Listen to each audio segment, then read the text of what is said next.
Guys, sabi ng anak ko kumain na raw kami. At ito nag-order siya na ayan, chooks to go. Tapos meron pa siyang pinirito na ayan yung maling kahapon. O kakain na nga ako pero hindi ko ipagpapalit ang aking ulam, guys. Ito ang number 1 sa akin. Gulay, eggplant. Hindi ko siya pagpapalit. Ayan, kain tayo, guys. Mas masarap yan.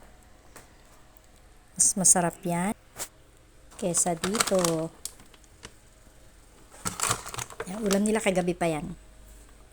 Pero ito talaga ang aking inulam ngayon. Kagabi kumain naman ako nun. Pero ngayon, syempre, gulay-gulay na lang muna. Bye guys, kain muna tayo. Syempre, meron tayong tubig. At meron akong lemon. Binabad sa tubig. Ayan ang aking ininom. Good morning sa inyong lahat. Tara, kain tayo.